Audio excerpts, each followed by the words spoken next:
All right, welcome to the Explainer. So, right now, mid 2025, one of the biggest stories in crypto, it's not just about Bitcoin. Nope. It's this thing you've probably heard about called alt season.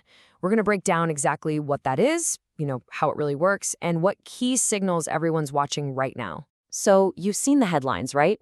Bitcoin has just been on an absolute tear, smashing records, hitting an incredible $123,000. But here's the thing. While everyone's been watching the king, a totally different kind of frenzy has been brewing. The real action, the explosive energy, and yeah, the wildest speculation, it's shifting somewhere else. It's moving to the rest of the market, to the world of altcoins. Okay, so what is an alt season really? Well, it's a specific time in the market when all those other cryptocurrencies, the altcoins, basically anything that isn't Bitcoin, they start putting up gains that make even a booming Bitcoin look kind of slow. It's the moment when the rest of the market completely steals the spotlight. You can think of the crypto market as having like two main modes. First, you have Bitcoin season. This is when all the money, all the capital is flowing into Bitcoin. Its market share, what we call its dominance, goes up, and it's beating everything else. But then you have alt season. And that's when the whole script just flips. The money starts moving out of Bitcoin and into altcoins. Bitcoin's dominance drops, and all of a sudden, it's these other assets that are posting those crazy headline-grabbing returns. So how does a massive shift of money like this actually happen? Is it just random chaos?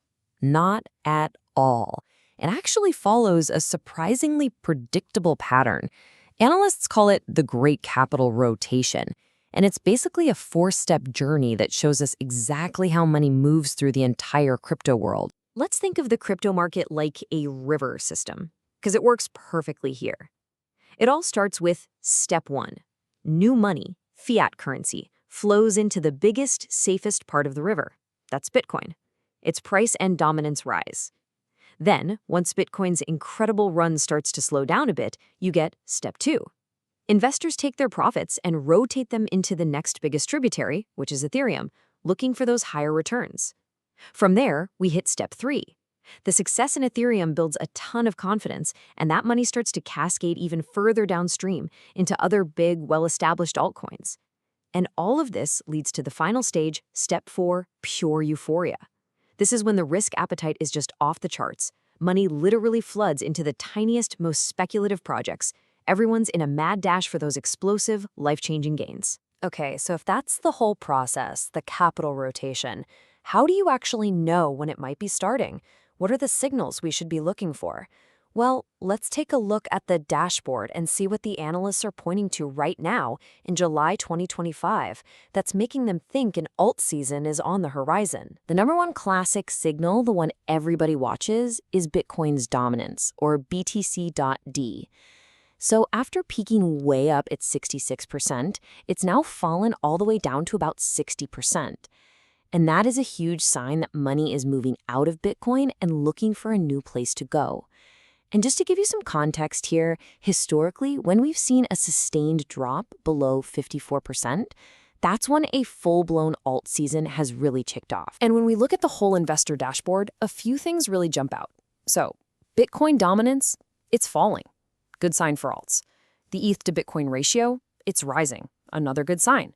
And the total crypto market cap, it's blown past $3.8 trillion to a new high, which means there's just a ton of cash sloshing around in the system. Now, the official altcoin season index, it's not at that full-on party level of 75 yet, but at 53, it's clearly telling us the market is in transition. The big takeaway here, the conditions are getting really, really good for an alt run. But here's a really crucial point. It would be a huge mistake to think this is just a copy-paste of past cycles. Back in 2017, it was all about ICOs. Then in 2021, it was DeFi and meme coins. This time, in 2025, the market is being shaped by totally new narratives. These are specific sectors with real-world use cases, and they are pulling in billions of dollars. So what are these hot new narratives? Well, there are four big ones that everyone's talking about. First up, AI, projects that are merging artificial intelligence with the blockchain. Next, we have RWA, or real-world assets. This is all about tokenizing stuff from traditional finance, like real estate or bonds, and bringing them on-chain. Third is something called DePIN, decentralized physical infrastructure. Think of it as using crypto to build actual physical networks for things like Wi-Fi or computer processing power. And last but not least, a big evolution in crypto gaming, moving to what's called play to own. This is all about top-tier games where you actually own your in-game items. What this all shows is a major shift, a move toward projects that have a tangible connection to the real world. There's this fantastic quote from the legendary investor Sir John Templeton. He said that bull markets die on euphoria, and that just perfectly describes the final phase of this whole capital rotation cycle we've been talking about. It's the most exciting part for sure, but it's also the most dangerous. It's that moment when simple optimism boils over into absolute mania. And this euphoric phase, it's like two sides of a very sharp coin. On one side, you have the reward, the chance for absolutely explosive, life-changing gains, the incredible thrill of finding the next big thing before anyone else. But the other side of that coin is the risk, and it is huge. We're talking about extreme, gut-wrenching volatility, a landscape littered with scams and rug pulls, and the hard truth that a market built on FOMO, the fear of missing out, can and will collapse just as fast as it shot up. You see, at the absolute peak of an alt season, the feeling in the air is pure euphoria. It feels like making money is the easiest thing in the world. Everybody feels like a genius. But history tells us, over and over again, that this is the point of maximum danger. It's the exact moment when everyone throws caution to the wind. So the signals are flashing green, the money is rotating, and that feeling of euphoria is definitely starting to build. But we also know euphoria is almost always the final act of the play. So as we head into what could be a wild ride, the real question isn't whether there's an opportunity here. Of course there is. The real question is, what's the biggest risk? And it might just be not knowing when the music is about to stop.